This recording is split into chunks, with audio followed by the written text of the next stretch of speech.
మోదీ పాలనకు పూర్వం దేశంలో ఉగ్రదాడులు అనేకం జరిగేవని కేంద్ర మంత్రి కిషన్ రెడ్డి గుర్తు చేశారు. ఒకప్పుడు హైదరాబాద్ లో ఉగ్రదాడులు జరిగాయన్నారు. ఐఎస్ఐ ఉగ్రవాదులకు హద్దు అదుపు ఉండకపోయేదన్నారు.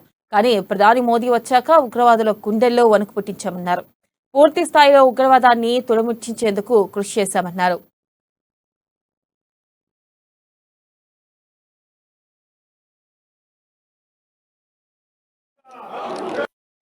దేశంలో లా అండ్ ఆర్డర్ ఉండకూడదా మన ప్రధాని నిర్ణయించే వాళ్ళు కాదు, అక్కడ ఐఎస్ఐ నిర్ణయించేది.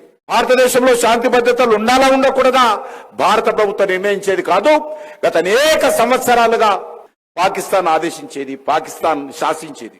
ఈరోజు హైదరాబాద్ లో గొడవ జరగాలంటే, హైదరాబాద్ లో ఉగ్రవాద కార్యక్రమాలు జరగాలంటే పాకిస్తాన్ చేతిలో ఉండేది రిమోట్ కంట్రోల్.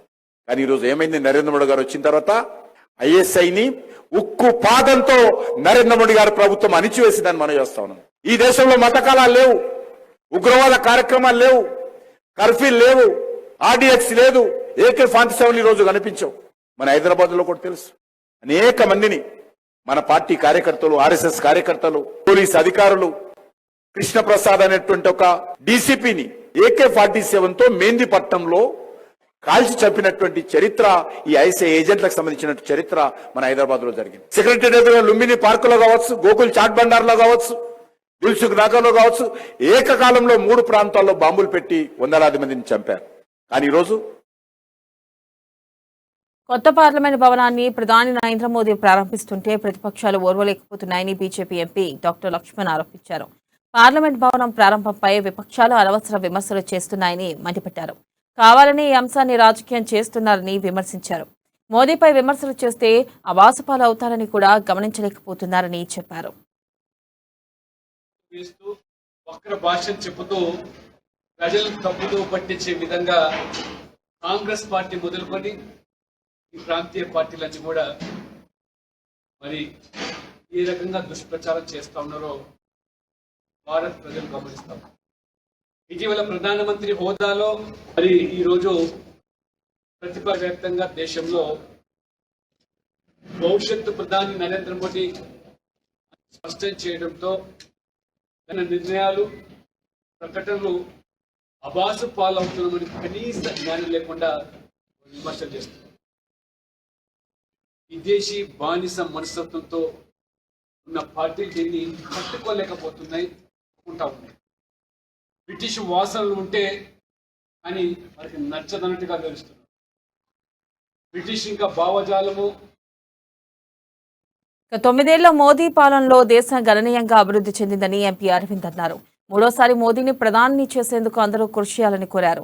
ఎన్నికలు ఎప్పుడొచ్చినా కార్యకర్తలు గెలిపే లక్ష్యంగా పార్టీ కోసం పనిచేయాలని సూచించారు.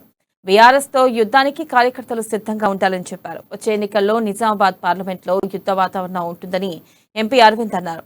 నిజామాబాద్ పార్లమెంట్ నియోజకవర్గంలోని 9 అసెంబ్లీ స్థానాల్లో బీజేపీ గెలవబోతుందని ధీమా వ్యక్తం చేశారు. ఆ యుద్ధము యావత్ తెలంగాణలో అతి భీకరంగా ఉండే పార్లమెంట్ క్షేత్రం ఇందూరు పార్లమెంట్. కాబట్టి దీనికి మీరందరూ కూడా ప్రతి కార్యకర్త బూత్ స్థాయి నుంచి జిల్లా స్థాయి దాకా అందరూ ప్రిపేర్డ్ గా ఉండాలి.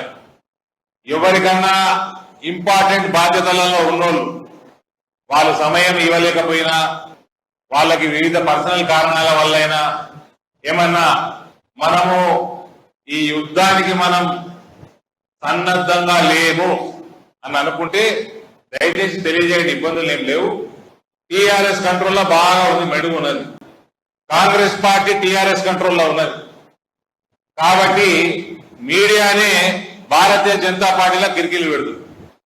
కాబట్టి రాజకీయ పార్టీలే కాదు, మీడియా సంస్థలు కూడా చేస్తా ఉన్నాయి రాష్ట్రం. ఇవన్నిటిని కూడా ఎదుర్కొంటూ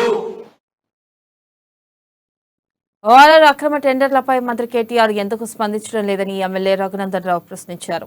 ఓఆర్ఆర్ కోసం ఓ కార్పొరేషన్ పెట్టాలని డిమాండ్ చేశారు.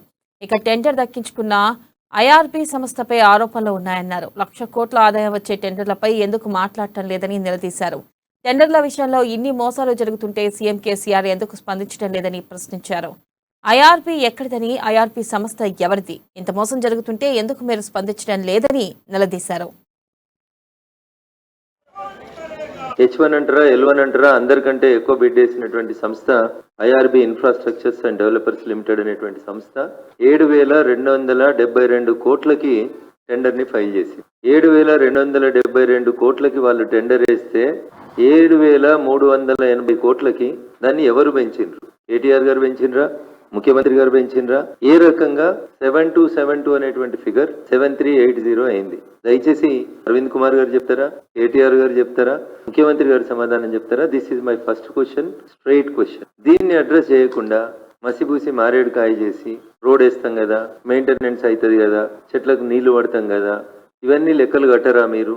ఇవన్నీ లెక్కలు కట్టకుండా మీరు టోల్ గేట్ లోపల వచ్చినటువంటి ఆదాయాన్ని ఎట్లా అంచనా వేస్తా ఉన్నారు అని అటు మీడియాను బెదిరిస్తున్నారు, ఉన్నది ఉన్నట్టు రాస్తే నోటీసులు ఇస్తా ఉన్నారు, ఇంకా కొంచెం ముందుకు పోయి కేసులు పెడతామని చెప్పి బెదిరించేటువంటి స్థితికి అటు ఐఆర్బి ఇన్ఫ్రాస్ట్రక్చర్స్ అండ్ డెవలపర్స్ అనేటువంటి సంస్థ పోవడం, హెచ్ఎండి అధికారులు దానికి వత్తాసు పలకడం అనేది దురదృష్టకరమైనటువంటి అంశం. 31 మార్చ్ 2023 రోజు టెండర్ ఓపెన్ చేస్తే క్లోజ్ అయితే 10 రోజుల తర్వాత మీరు టెండర్ ఓపెన్ చేసినటువంటి టెండర్ వివరాలని 15 రోజుల దాకా ఎందుకు సీక్రసీగా ఉంచినారు?